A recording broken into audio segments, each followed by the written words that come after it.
Hello guys, आज मैं आपके लिए लेकर आया हूँ दैट्स माय बॉय यानी ये मेरा बच्चा है मूवी की कहानी को। तो कहानी की शुरुआत होती है एक स्कूल से, जहाँ पर हम एक बच्चे को देखते हैं जिसका नाम था डॉनी बर्गर, और वो सच में KFC के बर्गर की तरह ही मसालेदार है, क्योंकि इसको अपने क्लास के कोई भी लड़की के ऊपर इंटरेस्ट नहीं है, बल्कि क्लास के मैडम के ऊपर ज्यादा दिलचस्पी है। इसीलिए वो अपने साथ स्कूल में 2 हवस भरी मूवी की टिकट लेकर आया है, जिसको वो अपने क्लास के टीचर के साथ देखना चाहता है। अब वो अपनी चूजे दोस्तों को लड़की पटाने के बारे में बता ही रहा था, तभी वहाँ पर एंट्री होती है इस मूवी की मेन किरदार की। हम मैरी नाम की एक टीचर को देखते हैं जो कि लचक लचक कर स्कूल आती है, जिसको देखकर उनमें से एक चूजा अपने हथियार को ढक लेता है, जबकि उसके हथियार का सेंसर अभी तक काम करना शुरू भी नहीं किया है। खैर, डॉनी उस टीचर को अपने साथ हवस भरी मूवी देखने के लिए कहता है, लेकिन मैरी उसके साथ जाने से मना कर देती है और कहती है कि वो उसकी टीचर है, ना कि उसकी गर्लफ्रेंड। इधर डॉनी को इस बात पर कोई भी फर्क नहीं पड़ता और वो अपने टीचर को ही गंदे गंदे इशारे करने लगता है, जिससे टीचर वहाँ से चली जाती है। इसके बाद अगले सीन में हम डॉनी को क्लास में देखते हैं, जहाँ पर वो क्लास में अकेला था।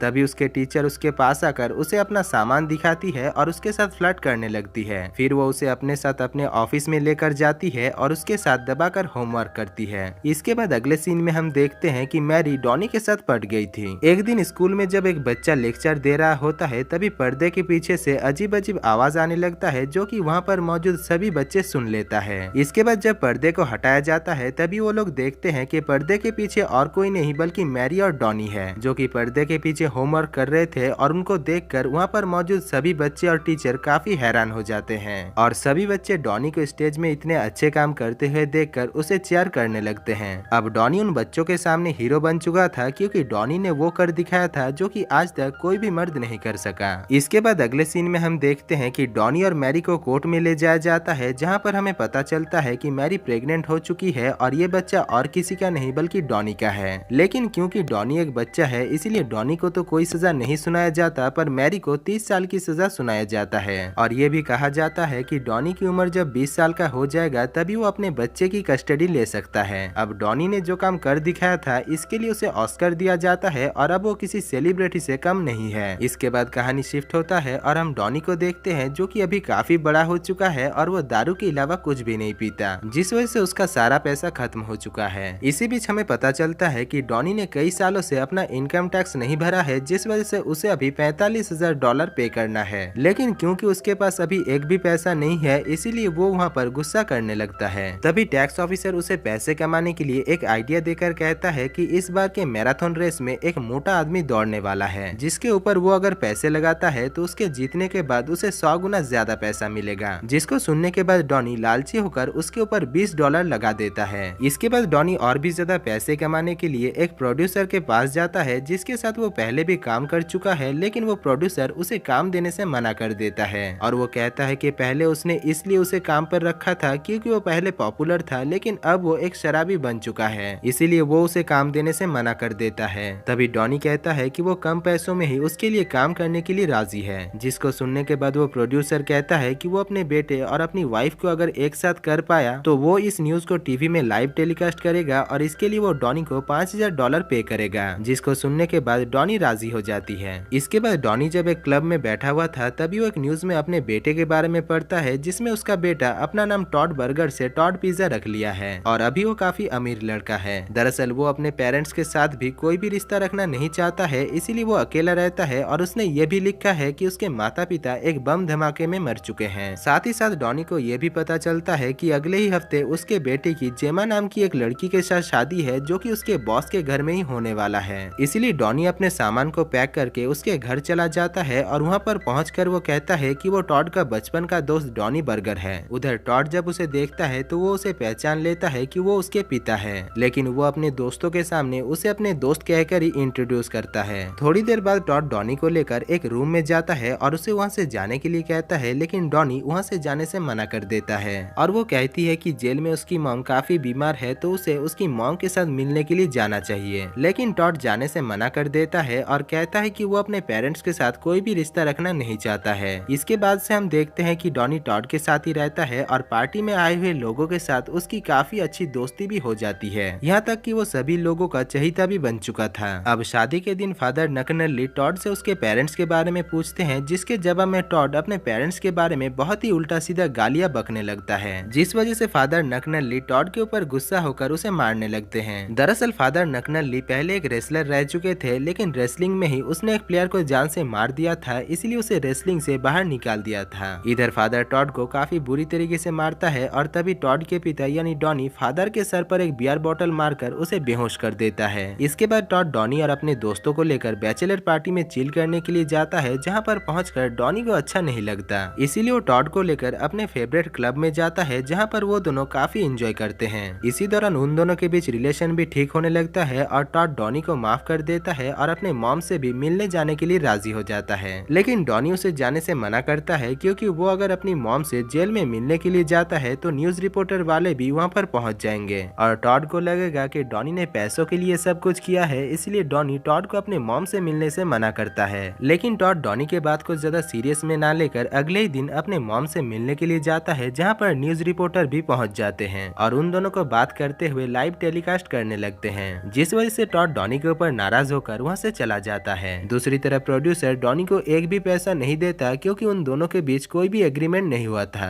इसके बाद डॉनी जब घर आकर अपने सामान को पैक करने लगता है, तभी वो अपने बेटे की होने वाली वाइफ यानी जेमा पिज़्ज़ा को एक आदमी के साथ बात करते हुए सुन पाता है। दरअसल जेमा की टॉड के बॉस के साथ चक्कर चल रही थी, यानी टॉड के साथ वो चीट कर रही थी। अब ये सब कुछ जानने के बाद डॉनी टॉड को इसके बारे में बताता है, लेकिन टॉड को अपने पिता के ऊपर भरोसा नहीं होता। साथ ही साथ जेमा भी टॉड से डॉनी के बारे में बहुत ही उल्टा सीधा कह देती है, जिस वजह से टॉड डॉनी को वहाँ से जाने के लिए कहता है और डॉनी भी वहाँ से जाने लगता है। इसके बाद हम देखते हैं कि पार्टी खत्म होने के बाद डॉनी जेमा के ऊपर नजर रखने लगता है और उसको फॉलो करते हुए एक होटल रूम तक पहुंच जाता है, जहां पर पहुंचकर वो देखता है कि जेमा अपने भाई के साथ ही पलंग तोड़ रही थी, जिसको देखने के बाद डॉनी काफी परेशान हो जाता है और वो जेमा से इसके बारे में पूछता है, जिसके जवाब में जेमा कहती है कि वो और उसका भाई कभी कभी मजे के लिए ऐसे ही कसरत किया करते हैं और उसने ही टॉड के बॉस के साथ कसरत करके टॉड को प्रमोशन दिलाई है। अब क्योंकि डॉनी ने ये सब कुछ देख लिया है, इसीलिए जेमा डॉनी को $50,000 देने का लालच देकर उसे अपने बेटे से ये सब कुछ कहने से मना करता है और डॉनी भी पैसे के लालच में मान जाता है। इसके बाद डॉनी जब पैसे लेकर घर चला जाता है, तभी उसे महसूस होता है कि वो पैसों के बदले में अपने बेटे के साथ धोखा कर रहा है, इसीलिए जेमा और टॉड के शादी में जाता है और जेमा की सच्चाई सबके सामने बता देता है, जिस वजह से जेमा भी टॉड को सब कुछ सच सच बता देती है और टॉड उसके साथ शादी करने से मना कर देता है। इसके बाद टॉड सबके सामने ही डॉनी को पिता कहकर पुकारता है और उसे हक करता है। अब डॉनी और टॉड उस टैक्स ऑफिस के पास जाता है, जहां पर पहुंचकर वो टैक्स ऑफिसर कहता है कि अभी मैराथन रेस चल रहा है और डॉनी ने जिस मोटे आदमी के ऊपर $20 लगाया था, वो मोटा आदमी मैराथन रेस को जीत जाता है, जिससे डॉनी को काफी सारा पैसा मिलता है। और दोस्तों इसी के साथ ही ये मजेदार मूवी की कहानी खत्म हो जाती है। तो दोस्तों अगर आपको इस मूवी की कहानी और मेरा काम पसंद आया है तो वीडियो को दिल से एक लाइक कर देना और चैनल को सब्सक्राइब करके आपके भाई को जरूर सपोर्ट करना। बाकी मैं मिलता हूँ आपसे ऐसी कोई मजेदार मूवी की कहानी को लेकर, तब तक के लिए जय हिंद।